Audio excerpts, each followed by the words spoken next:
does it feel na medyo mabigat yung film? How did you prepare for your role? I prepared for the role by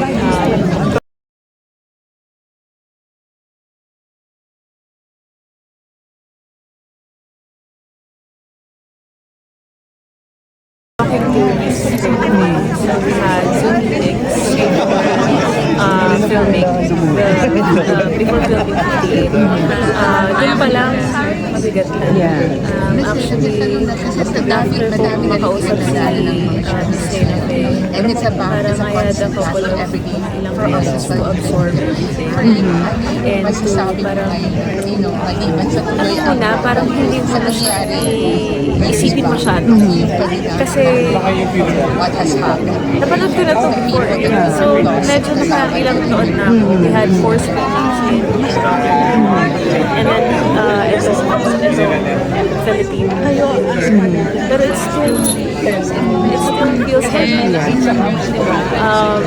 Pero may feeling of satisfaction that we were able to do.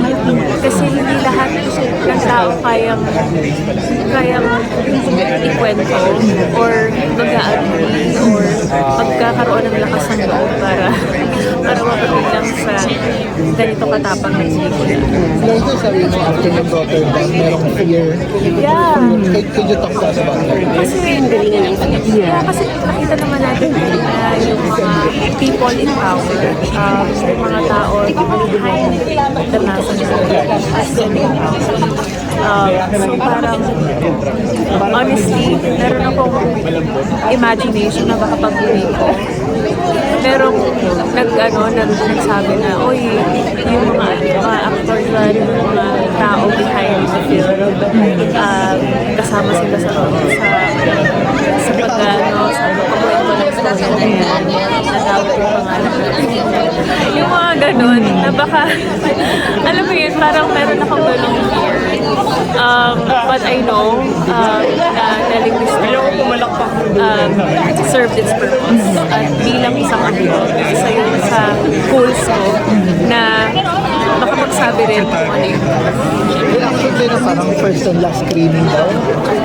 Yeah, unfortunately, may mga bagay na hindi namin din inaasahan. Actually, ako hindi ko rin in-expect na malamang ito na yung first and last Philippine review. There are other ways naman. There's platforms, we can do blog screenings.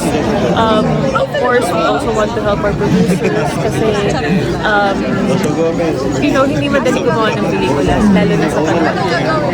And especially with this kind of films na napapanood natin, hindi siya pwede sabihin na i-enjoy na parang you come to the cinema to be entertained. It's not about that. Parang it's all about educating people, ganyan. So, masaya ako na lahat ng mga tao nagpunta ngayon, sila yung mga tao na I think meant na marinig yung sora na ito, mapanood yung sora na ito. And kumbaga parang goal achieved kami parang Guys, how do you describe yung mga umaga dito tapos gabi doon? Paano yung naging conversations mo? Actually, nasanay na ako kasi yung asawa ko taga ibang bansa. Baliktad din yung time zone. So, hindi naging issue sa akin yung umaga sa States tapos gabi dito or umaga. I had to wake up in the morning para makausap sa Miss Lena Faye. Para sa akin, parte yun ng preparasyon ko, parte yun ng trabaho ko bilang actor to parang compromise and in a way adapt dun sa schedule. So, parang okay lang naman. Kanina yung pa-interview to the kids. What is it like when you feel working with Si Derek kasi kasama ko siya sa Sangre nung ginagawa ko. So I was doing Sangre and I was doing Sinagtala din at the same time. So parang ang saya lang na yung co-actor mo makita mo ulit sa isang proyekto. Kaya sinabi ko talaga sa kanya, Derek, ang sipag mo naman, parang lahat Masarap na ginawa mo, ganyan, ganyan. Tapos parang ang lagi ko naalala sa kanya, is just so jolly sa set. Tapos, inintroduce niya sa akin yung isang snack na hanggang ngayon, kinakain ko pa rin because of him. Tapos, taters. May brand.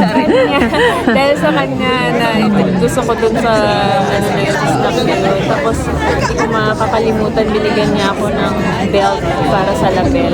Kasi, di ba, lagi, kapag sa shooting, kapag kinakabit mo yung lapel mo sa pants or sa costume, minsan medyo mahirap na lalaglag siya. So, sabi niya sa akin, ito yung isa sa mga secrets ko, especially kapag sa theater, kasi sa theater kasi daw sila na rin sila talagang family. Sabi ko, tapos alam mo, nung, ito lang, kwento ko lang din, nung time na nalaman ko na yun nga, he passed, ang tagal ko hinahanap yung belt na yun. Kasi nag-shooting pa nga kami. Tapos sabi ko, hassle kasi nawala yung belt na yun. Hindi ko alam kung saan ko siya nilagay. Tapos, nung araw na yun, nakita ko siya. And then after that, I got a message na wala na si belt. So, kilabutan ako yung Kanina kasi na nasa pintuan. Similar. Tapos kanina, yung anak ko si Ricky May, told me na I'm one of the, parang paborito niya. First to birthday siya.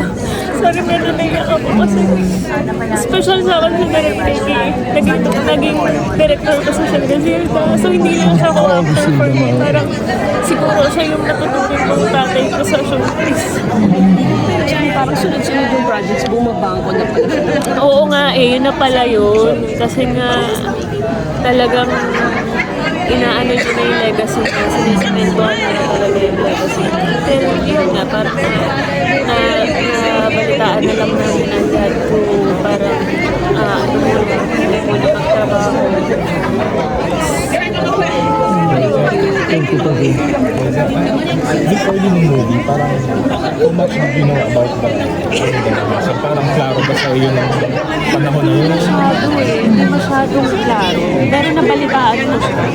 So, noong 2000, what I was doing, so parang lagi ako nag-work kasi. So parang impossible yung balita, tapos narinig ko lang siya.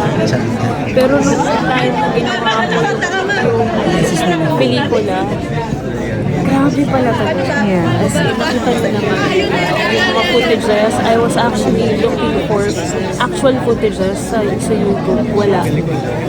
Dito ko lang nakita yung mga footage. As in, hindi siya naka-blur. As in, makikita nyo talaga yung mga katawan. Yun yung mga bagay na ayaw mo mangyari sa kahit na sino. But have you had a newfound, may para kang new appreciation with the journalist ba through this film? Yung magiging talaga yung ginagawa nila. And ayun yung isa sa mga pinagdadasal ko na alam mo yun, na hindi rin sila ganun at risk sa trabaho nila. Kasi yung high school ako, isa yan sa mga pinapangarap ko. Kasi nga gusto ko, hanga ako sa ginagawa, sa katapangan nila. Bukod sa kung saan sila nagpupunta, yung storya na binabahagi nila, storya ng totoong buhay, storya na hindi mo, sa ngayon kasi may social media na, pero still, di ba, kailangan mo rin i-filter, kailangan mo piliin ko ano papanoorin mo. So yung mga journalist, yung mga talagang aasahan mo magsasabi ng totoo at reliable talaga pagdating sa kung ano yung nangyayari. Thank you, Liza.